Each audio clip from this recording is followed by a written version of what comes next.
Yeah. What are you still carrying? My name is Kenneth Braswell. Thank you for joining me for a seasoned conversation or seasoned session, which is what I like to call these.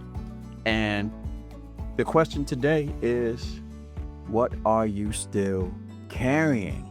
What are you carrying around that you've been lugging for years and years and years, and you still haven't been able to move forward? You're stuck in particular portions of your life, because you're still carrying this thing that you've been carrying all of your life that's been holding you back from your greatness.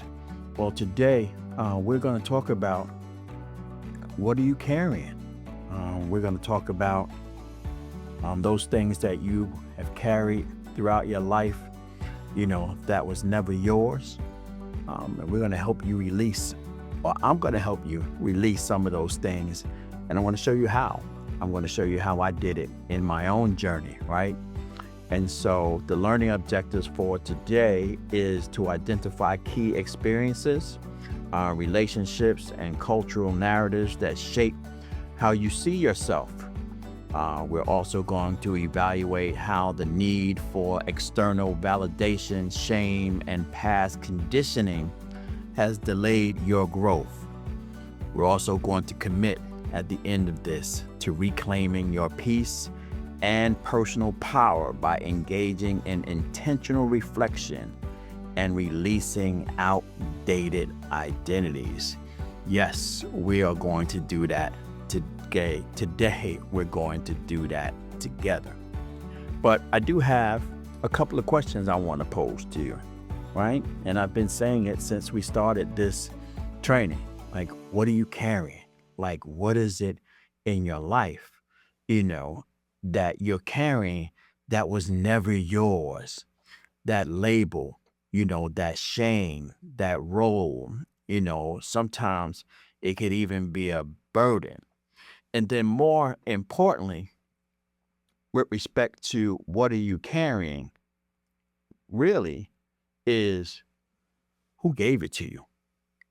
Like, who gave you that thing? It wasn't a gift. Sometimes it can turn out to a gift, but many times we have internalized it as something more than a passing word. It has been something that stuck to us like glue, stuck to our heart like a bullet, sticks to our mind, it sticks to our action, it sticks to all kinds of things, and we just can't, seem, to let it go, and to move on. Tell you a little bit, tell you a story. Some years ago, when I wrote my first book, in fact, When the Tear Won't Fall, and I had just begun to really think about what I wanted to do with the book. After years of wanting to write a book and seeing my friends write books, I decided that I wanted to take, some time, to write, my book. And I wanted to tell my story. I wanted to really kind of talk about, my story. And so the book was entitled When the Tear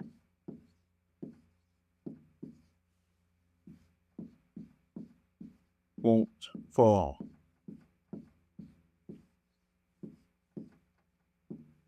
Struggles of Manhood and Fatherhood. And, I wrote the book, and it was interesting because I finished writing the book and I didn't really want to put it out there because I was still kind of nervous, about, all of the things I was talking about and unveiling in my life, which it can be a crutch. It's a whole nother workshop somewhere down the road, which is how do you release some of these things so that you can write your story. I'll integrate that conversation with this a little bit, and then we'll come back sometime down the road and really talk about this journey and this path to writing your own book and telling your story with clean authenticity. And so I struggled with putting that book out. And so after I wrote it, it literally took me almost, I want to say it took me about 2 years, possibly going on 3, before I got the courage to actually move forward with it, publish the book, and put it out there. But before that, right before that, I'd gotten invited to the Circle of Sisters, which took place in Manhattan, in New York, and it was a showcase, conference, expo, to highlight the achievements and the work and the experience and wisdom of women, particularly Black women in New York City, in all aspects of life. And so I was so surprised when I got the call from Kiss FM, because I think they were the host. I believe they were host of it. And it took place in Jacob Javits Center. And somehow someone had found out about my book and said, hey, we would love for you to come and kind of talk about, your story. At the time, your story, your fatherhood story. My wife was pregnant with our son. She, during those days, many times when I went out of town to go somewhere, she would accompany me and come, with me to those events. And so with her in tow, we went on down to Jacob Javits Center, right? And while we were down there, took in the sights of what was going on there, and really, kind of just sat in the moment, of this book and this moment for us, right? Because it's like, whoa. And then when I found out who I was going to be on stage with, I was like, yo, this is some next level stuff.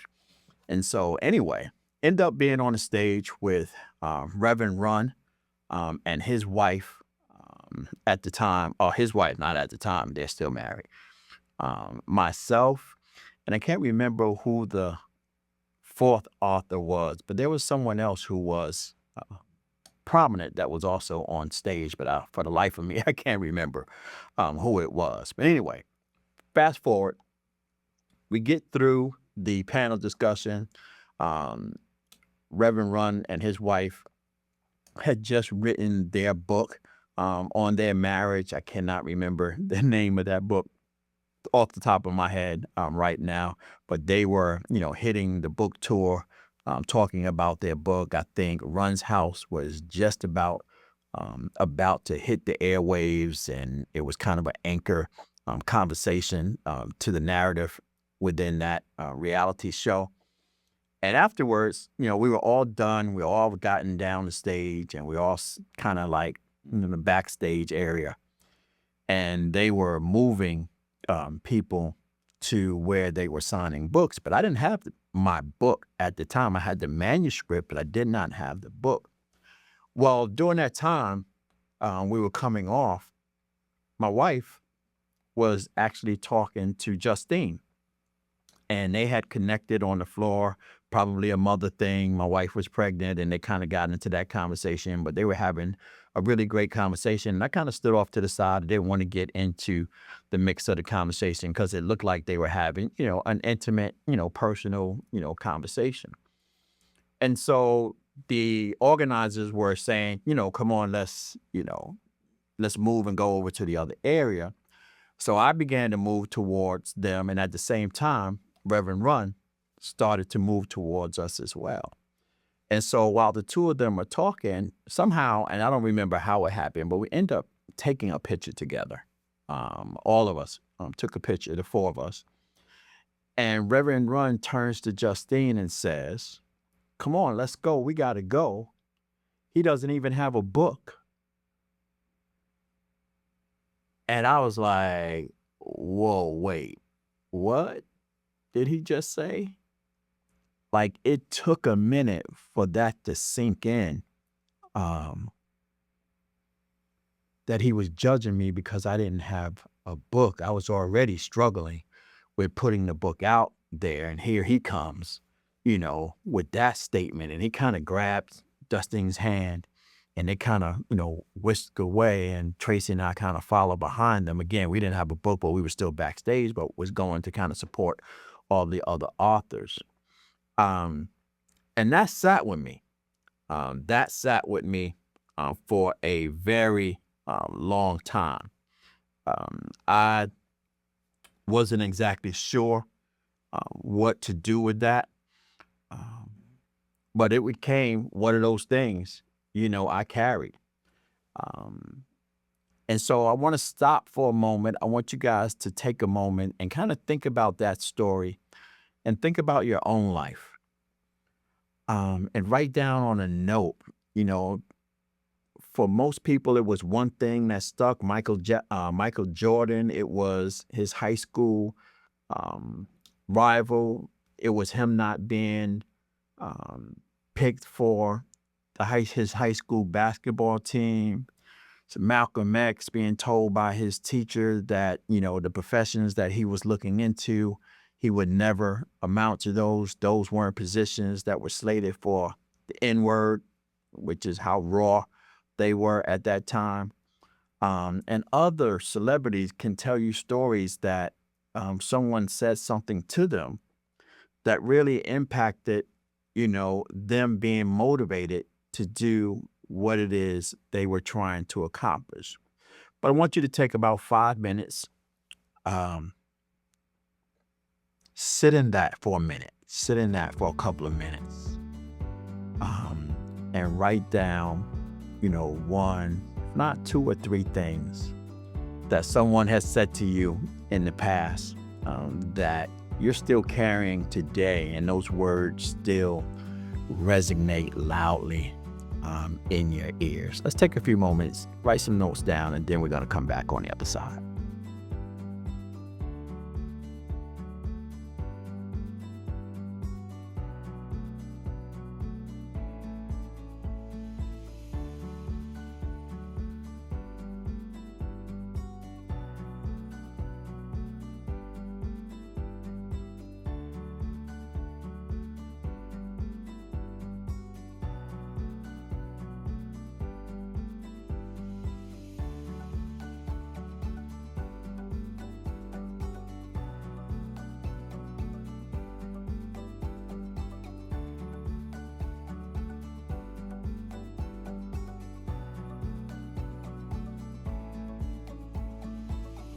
How'd y'all do? Um, what kinds of things did you, uncover? What kinds of things um, have come back to you about someone who said something to you that is kind of stuck in your mind? And some of those things for us could be things that were told to us in the past. And some of those things could be things that someone said to you recently. And in the very unfortunate cases, there could be things that people are still saying to you today. Saying things like, you'll never amount to anything. You're not good enough. That ain't for you. Give it up. Try something else. And people can be really callous in saying that. And the unfortunate thing about that is some people can do that unknowingly, thinking that they're helping you and not realizing that they are actually hurting you in that conversation. And they're just putting, a arrow dark in your heart, right? Killing you. Like really, like killing your spirit, killing your momentum, like really changing like how you think about yourself. And so where we're going with this today is I want you to kind of resonate while you're thinking about that, kind of resonate with this saying or with this quote that is part of my book. There is a certain liberation that comes with age. The whispers of judgment no longer carry the weight they once did. For me, that's what Two Seasons to Care did for me. It literally kind of got me into a space where I was able to like sit in my life. I've been using this term a lot, self-actualization. I knew the word, I kind of knew what it meant, but the depth of the word has never sat in my soul like it sits in my soul today when I think about um, coming of awareness. That's the best way I could say that. Coming of awareness, really like sitting in my truth and accepting my truth and absorbing my truth. And so here's where I want to help you in kind of really thinking about how do you get to that point, because I think once you become self-actualized is when you are able to harness the truth, resonate with the truth, accept the truth, and become a companion with your own truth, even when others don't know that truth.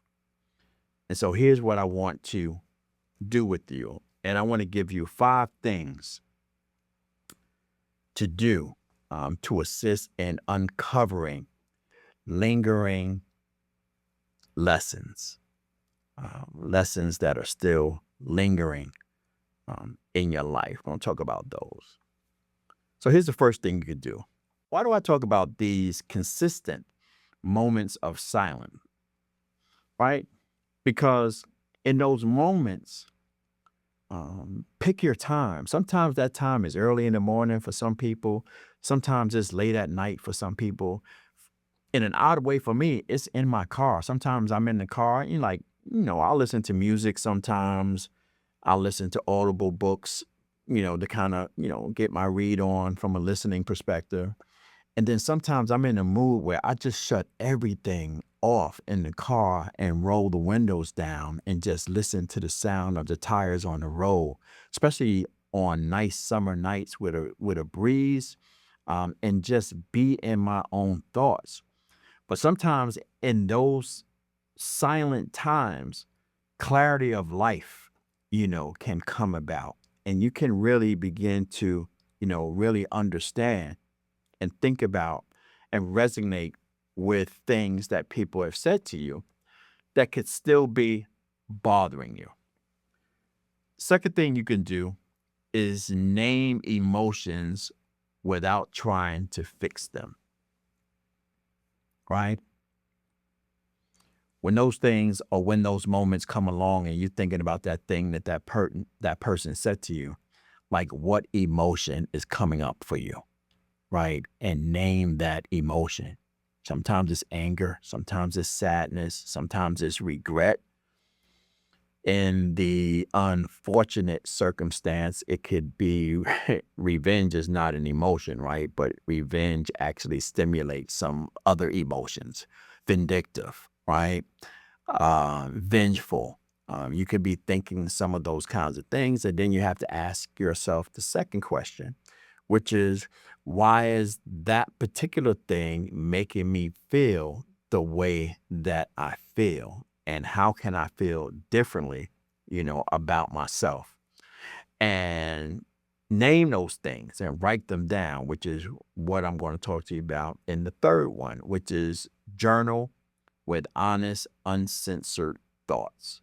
Like the reason that you are naming your emotions without trying to fix them, because you can't fix them just by naming them. You got to write them down so that you know what they are. And journaling allows you to be able to do that because it is the most private thing you can do for self-actualization, right? Unless you want to share it with somebody. It's a whole nother thing, right? If you're writing something and you want to share it with somebody else, hey, put it in a place, an unfortunate case in life, something happens to you, somebody can get it and kind of read your thoughts and understand who you are. But lock it down. They're your thoughts. Put them on paper so that you can go back, because oftentimes in the midst of emotion, you may not remember like what you were thinking or how you were feeling. So you want to write those things. It's like, I don't know if you do this. I do it every once in a while. I do it more now. If I wake up in the middle of the night just having a dream, right? I'll get up and I'll write down the dream, particularly if it's a dream that touched me in some way. And I don't want to forget, because oftentimes we forget our dreams, right? And at this seasoned age, sometimes we even forget our thoughts. I've become more focused on, like, when I have a really great thought or I think about an idea, I think about something. I don't oftentimes have a pen and a piece of paper near me, but I have my phone, and I'll pick up my phone and I'll just hit the dictate microphone button in my message, and I'll just kind of say whatever it is I'm thinking, why I'm thinking it, how I thought about it. And I'm not talking about talking to your phone for like 2 hours. It's about 5 minutes. Just, hey, I just had this thought about X, and this is what was happening when I thought about it. And this is the context to which I was thinking about it. And give yourself enough information so that when you come back to it, you can actually um, look at it and pick it up from there. The fourth thing I'm going to share with you is ask yourself why before you say yes. And you'll say, Kenny, that's a strange one. Ask yourself why before you say yes. Here's why.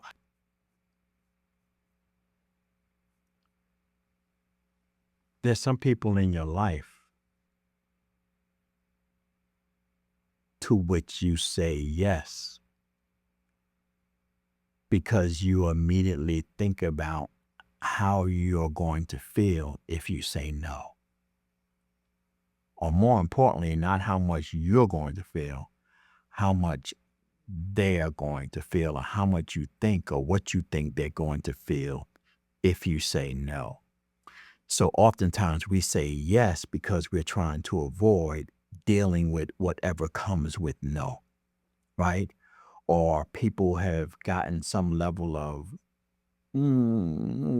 control is a strong word, influence over you, that they know how to push your buttons. Our children do it, right? Our children know what buttons to push on their parents to oftentimes get what they want. And so, but before you say yes, ask yourself, why am I saying yes? Am I saying yes because this is something I really want to do with no strings attached, no emotions attached? I want to do it because it's a nice thing to do, or because this person deserves, a yes from me? Or am I doing this because I am avoiding a no? Like, ask yourself, that particular question. It'll help you get through. And then lastly, revisit your childhood with curiosity, not blame.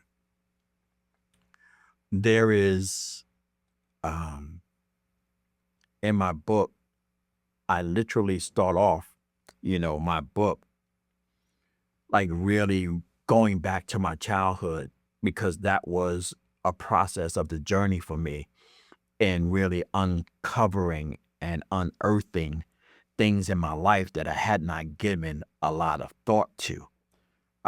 That book incident that I just shared with you was something that I was kind of walking back in my life and thinking about certain things. And I remember hitting that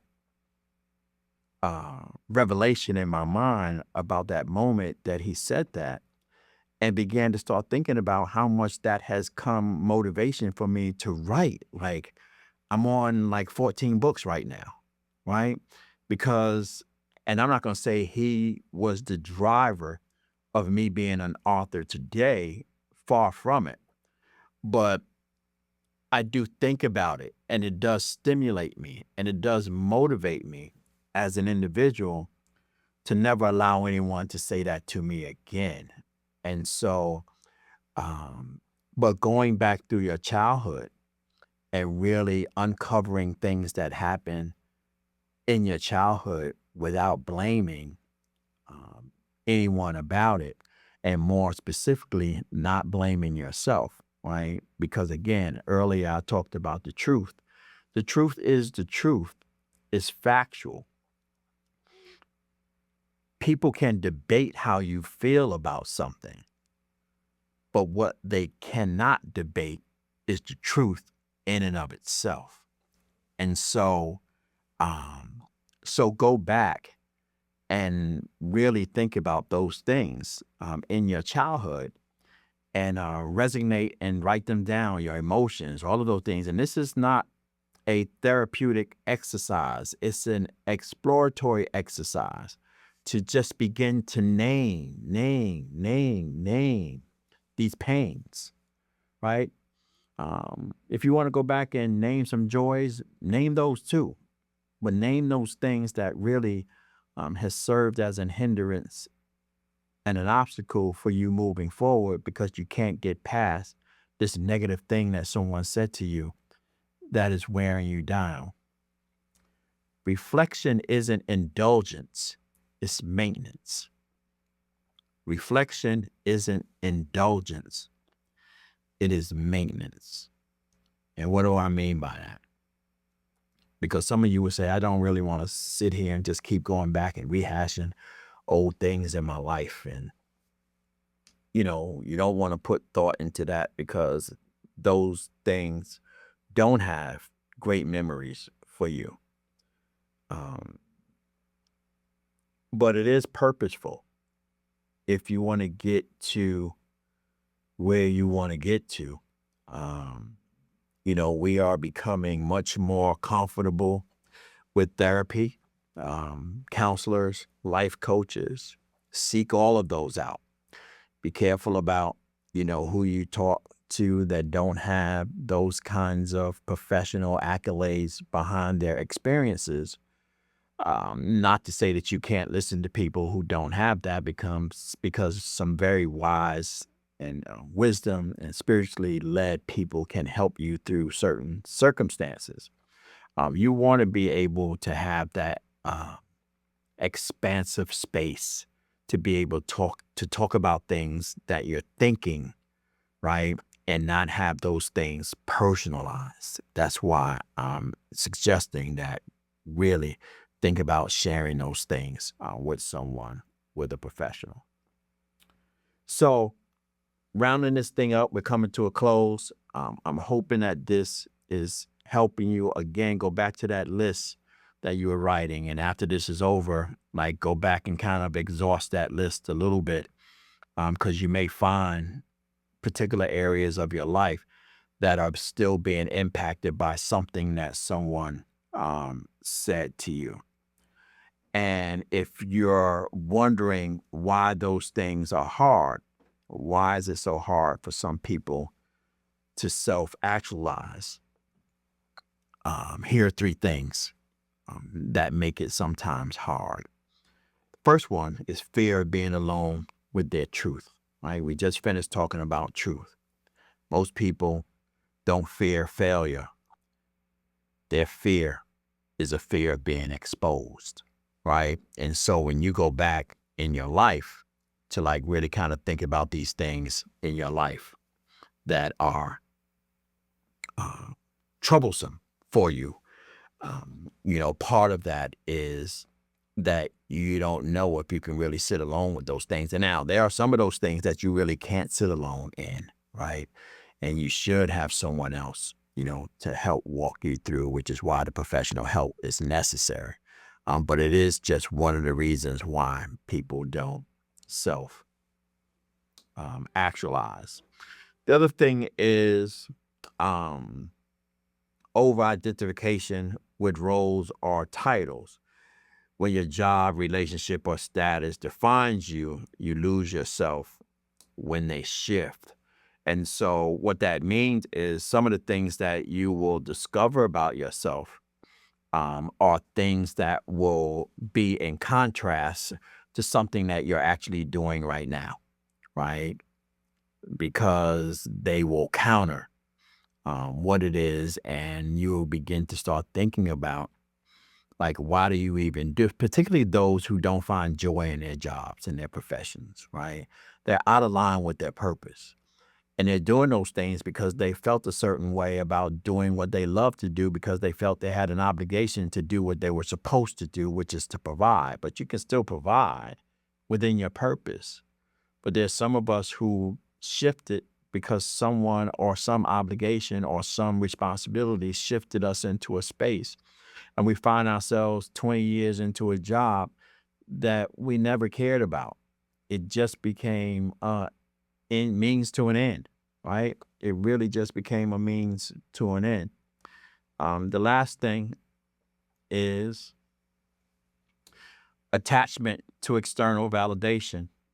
Seeing something different, right? Or seeing it or living to be seen is the enemy of becoming who you truly are.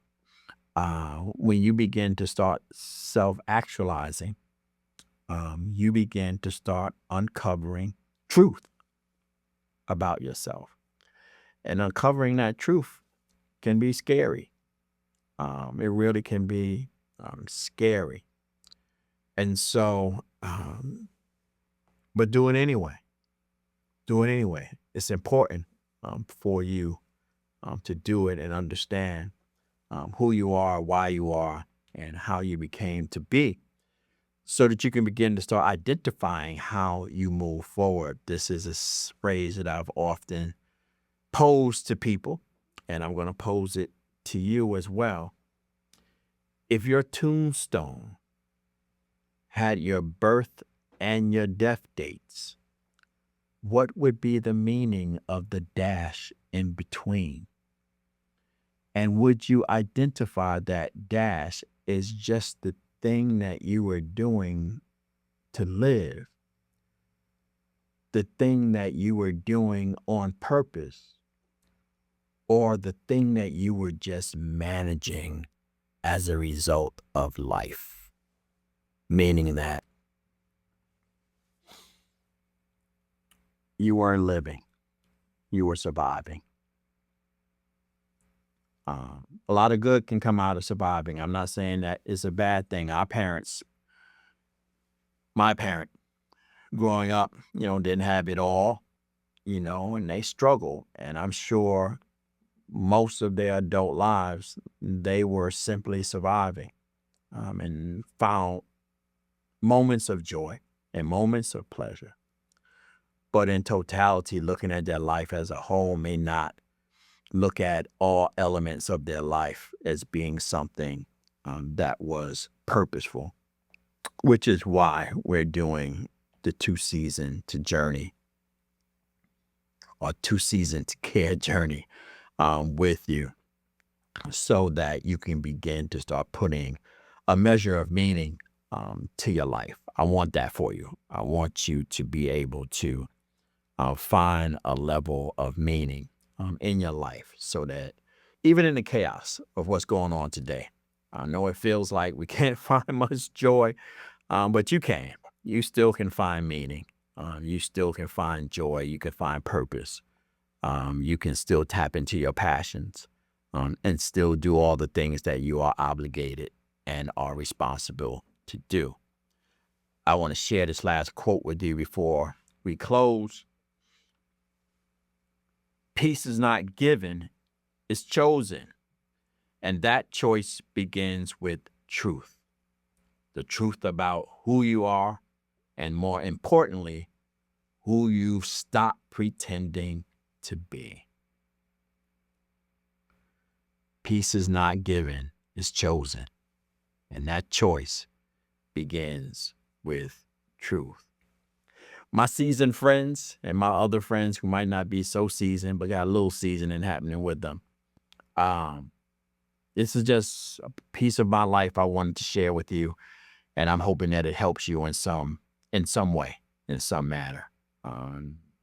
My self-exploration into my life has healed me in areas that I didn't even know I needed healing in, right? And so I'm still trying to figure out how to move this movement forward. I'm starting small, I'm starting slow. But when the spirit hits me, I just come and get in front of a camera and just kind of walk through scenarios in the hopes that it's going to both help and or bless someone who's listening and following me. So I thank you. I appreciate you. If you don't have my book, stop playing around. Hit this QR code.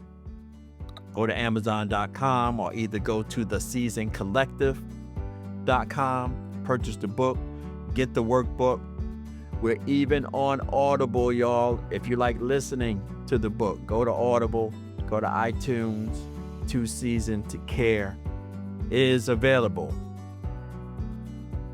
at your local bookstores. Well, virtual bookstores. And so I haven't gotten there yet. But I'm just asking you, hey, purchase the book. You're going to find some deeper meanings in many elements of that book that I've shared. And I'm going to be finding ways to strip pieces out of that book to kind of help you with understanding why those pieces of my life was so important and why those pieces in life should be important to you as well. So join the Seasoned Collective community. Join us in our Facebook group, our Facebook page, our Instagram page, our LinkedIn page, our YouTube page, our website. We are continuing to build assets. Make sure you listen to Seasoned Conversations, the podcast. A new episode drops every Friday at 11 a.m., bringing voices into the space to kind of talk about their season experience, to share their experiences with you. I have no map with this thing, guys. I don't really know where it's going. I'm just following God's lead, picking up on the breadcrumbs and following my passion into this thing. And wherever it leads me, it leaves me. But I'm going to ask that you consider taking the journey with me, joining the community. What else is there to say? As my good friend Bishop Ferguson always says to me, and I'll say it to you, I love you, and there is absolutely nothing you can do about it. Till next time, take care and God bless.